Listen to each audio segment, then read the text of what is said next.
This is an information audio about social anxiety provided by the Wellbeing services in the south of Glasgow.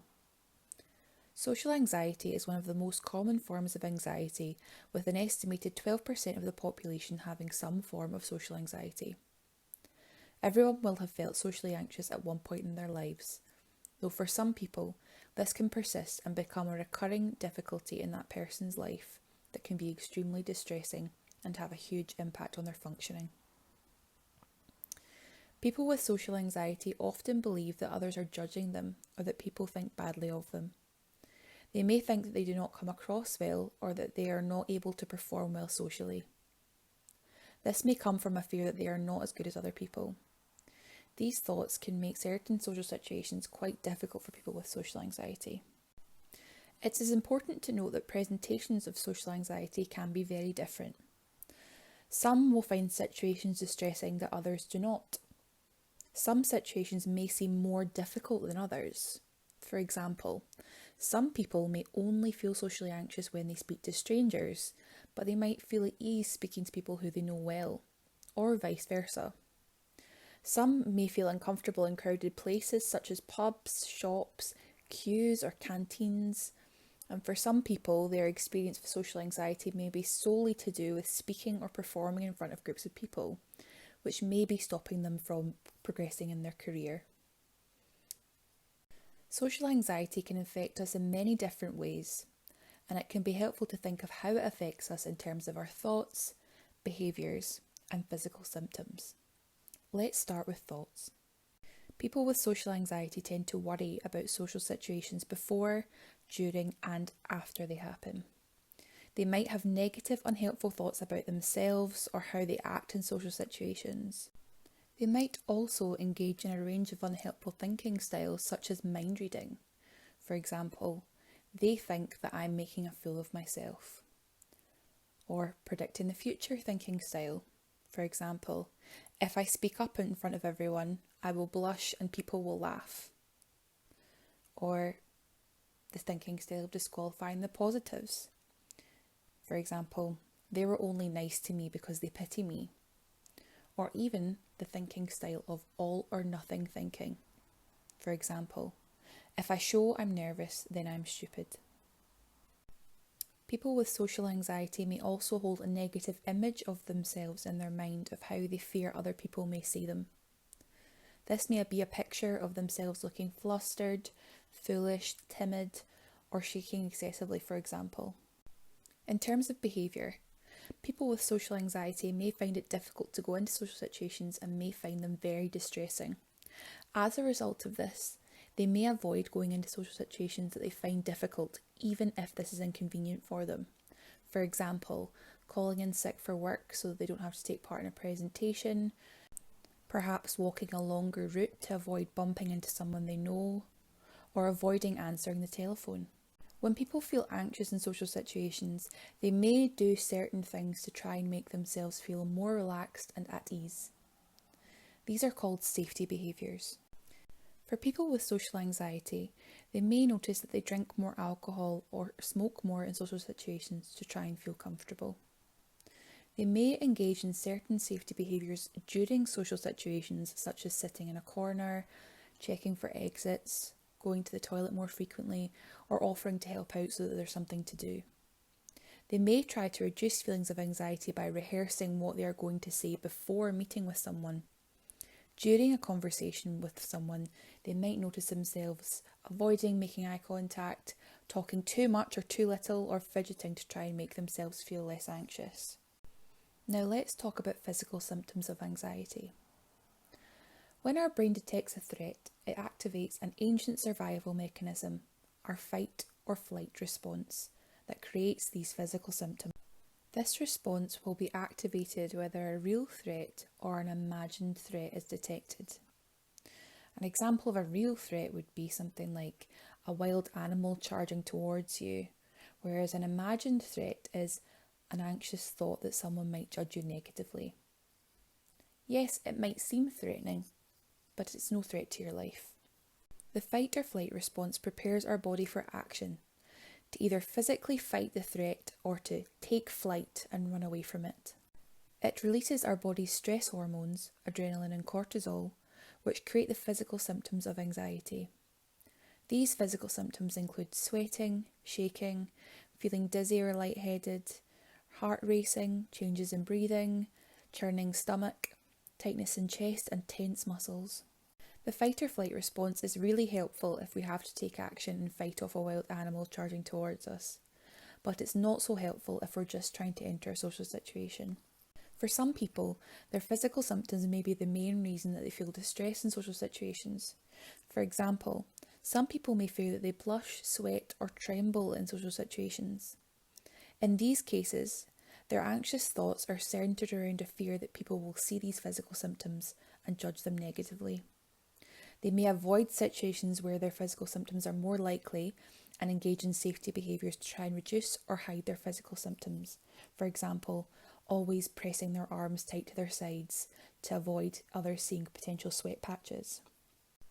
Our thoughts, feelings, body symptoms and behaviour are interconnected and take cues off one another.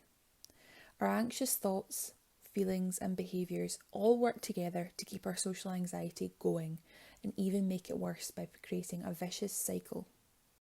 Let's take a look at an example.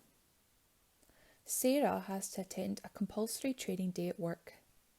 She's been asked to team up and brainstorm ideas with 4 other colleagues that she doesn't know well.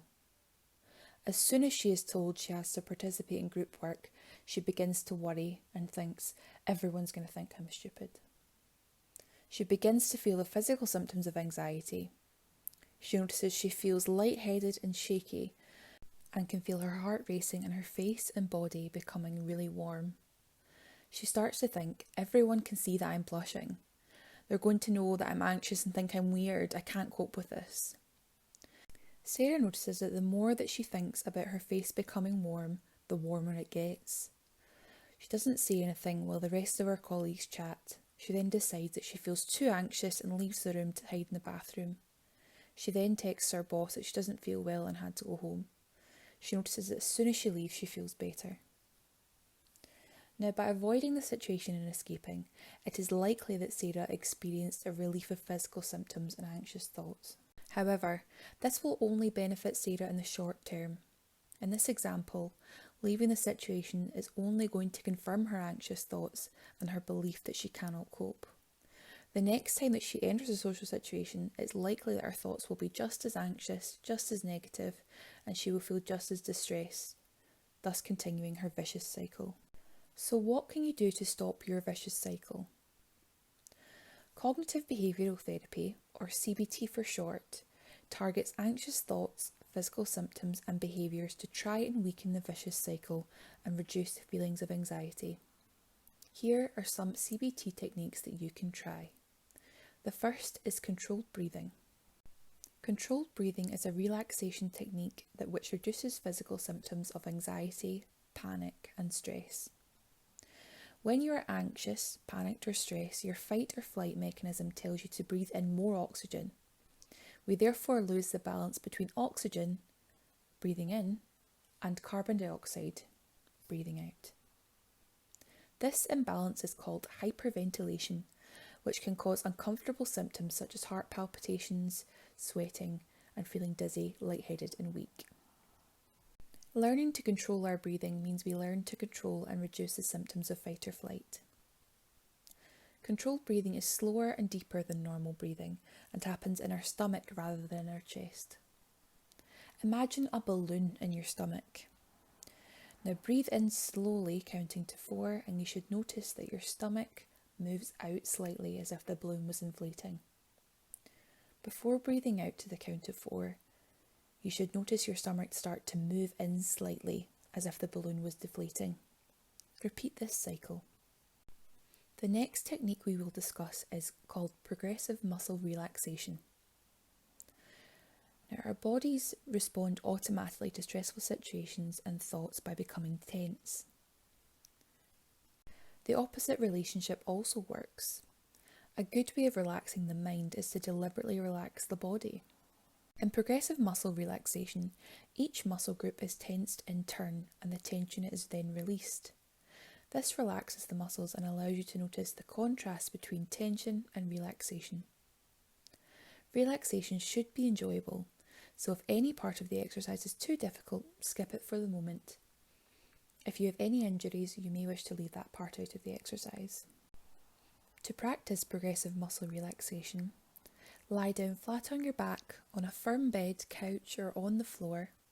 Support your head and neck with a pillow or cushion, or sit in a comfortable chair with your head well supported. Close your eyes if you're comfortable doing so. Focus your attention on different parts of your body in sequence. Lightly tense and release each part of your body and notice the feeling of tension disappear from your muscles. Try this a few times for each muscle. Let's start with our right hand and arm. Now clench your hand into a fist and tighten the muscles in your arm. Hold this for a few seconds and then release. Now onto your left hand and arm, making a fist with your hand and tensing the muscles in your arm. And then release. Now with your right leg, tense the leg, lifting the knee slightly. Now release. Onto the left leg, tense the leg, lifting the knee slightly. Hold for a few seconds and release, noticing the feeling of tension leaving your muscles. Now onto your stomach and chest, clenching your core as tight as you can and release. Now onto your back muscles. You can pull your shoulders up at the back slightly, perhaps lifting your shoulders to your ears, noticing the feeling of tension and then releasing. Now onto your neck and throat. Push the head back slightly into the pillow or the surface that you're using to support it. Notice the tension in your neck and throat and release. And now onto your face. You can scrunch up the muscles in your face, perhaps tense your jaw. Hold for a few seconds and release, noticing the feeling of tension disappearing from your face. You may want to practice this sequence a few different times. Remember, if relaxation is new to you, then these techniques may feel a bit strange at first. It is important to practice these techniques regularly and at a time when you're feeling less stressed, as this can help you to apply the technique more easily when feeling stressed or anxious. Remember, practice makes perfect. Remind yourself that the physical symptoms you are experiencing are your body's natural response to fight or flight, and are simply trying to protect you and keep you safe. These will eventually pass. We will now discuss mindfulness. Mindfulness is a technique that teaches us to pay attention in a specific way, on purpose, in the present moment, and without judgment. Mindfulness is a practical way to notice your thoughts, physical feelings, sights, sounds, and smells. We can often do daily tasks, be miles away without realising it. In this state, we are more likely to have our buttons pressed, as our environment may trigger old, unhelpful thinking patterns. By becoming more aware of our thoughts, feelings, and bodily sensations, we give ourselves more opportunity to challenge and change our old thought habits that might cause us problems. Here are a few different mindfulness exercises that you can try. The first is mindful meditation. You do this by assuming a comfortable posture, lying on your back or sitting. If you're sitting, keep the spine straight and let your shoulders drop. Close your eyes if it feels comfortable. Next, bring your attention to your belly, feeling it rise gently on the in-breath and fall on the out-breath. Keep your focus on the breathing, being with each in-breath for its full duration and with each out-breath for its full duration, as if you were riding the waves of your own breathing. Every time you notice that your mind has wandered off your breath, notice that it has took you away and gently bring your attention back to your belly and the feeling of breath coming in and out. If your mind wanders away from the breath 1,000 times, then your job is to simply bring it back to the breath every time. Practice this exercise for 15 minutes every day, whether you feel like it or not, for 1 week, and see how it adds to your daily life. Be aware of how it feels to spend some time each day just being with your breath without having to do anything. Another mindfulness exercise that you can try, particularly if you're feeling quite anxious in a situation, is the 5 senses task. You do this by taking a look around your environment and noticing 5 things you can see, 4 things you can hear, 3 things you can feel, 2 things you can smell, and 1 thing that you can taste. Or another mindfulness exercise that you can try is mindful eating. To try eating mindfully, it can be practiced with many different foods. For example, try to slowly and mindfully eat a raisin. Notice all that you can see about the raisin. Is it big or is it small? There are many different ridges and changes in colour. Next, notice all you can feel about the raisin. Is it soft or firm? Does the texture change in places? Now smell the raisin and finally taste it. How would you describe the way it tastes? Is it a sweet raisin or quite sour? Is it chewy? You can do this with any food. Raisin was simply an example. If we feel socially anxious, something that we can do to help reduce our anxiety is reduce our self-focus. When you're in an anxiety-provoking social situation, you may notice an increase in self-focus. Self-focus means that your attention is turned on yourself. This can be unhelpful for a few reasons. Firstly, people who do not get anxious in social situations tend to be able to focus their attention outwardly. This could mean that they pay attention to the conversation that they're in, their surroundings, or the body language of others. Picking up on these factors usually allows a person to be quite effective and attentive in a social situation. People who do become anxious socially find it hard to pick up on these factors. Their attention is turned in towards themselves, hence self-focus. This means that people who are socially anxious tend to concentrate a lot on their own body, particularly looking for physical symptoms of anxiety, for example, blushing, trembling, or sweating. We also know that people with social anxiety tend to think that their physical symptoms are more noticeable than they are, which is why they're on the lookout for them. Unfortunately, increasing our self-focus to look out for physical symptoms or to check that we look acceptable to others tends to make us more anxious, which can make our physical symptoms worse, thus creating that dreaded vicious cycle. So how can we stop focusing on ourselves? Try not to inspect yourself. Try and pay attention to what is going on around you. For example, look at your surroundings or other people, or concentrate on what is being said instead of your own stream of thoughts. See if you can notice anyone else showing any signs of anxiety. Begin to notice that you are not the centre of everyone's attention, just as everyone else is not the centre of your attention. Remind yourself that your physical symptoms of anxiety are not as noticeable as you might think. You could film yourself beforehand to see if the image in your head matches up to what you actually look like. It more than likely won't. Start to challenge your negative thoughts. Is it true that people will dislike you because you're anxious? Would you dislike someone just because they were anxious? Try out some of these ideas and see if they can work for you. Remember that breaking old habits takes practice and determination. If you find it difficult to reduce your self-focus, don't be disheartened and keep on practicing. When we're faced with situations that make us feel uncomfortable or fearful, our natural reaction is to avoid it. Whilst this coping strategy can benefit us in the short term, there is a substantial long-term cost. Avoidance can lead to loss of confidence, as by avoiding something we undermine our own ability to cope with it. Also, the longer that we avoid something, the bigger the problem it becomes. This can mean that when we can't avoid a situation anymore, it always appears bigger and scarier than it actually is. Tackling the things that we have once avoided can help our worries and fears reduce, and can prove to ourselves that we are actually able to deal with these difficult and uncomfortable situations. The best way to reduce our avoidance behaviour is gradually. Firstly, write down a list of all the things or situations that you have been avoiding or putting off. Now number each situation from 1 to 10.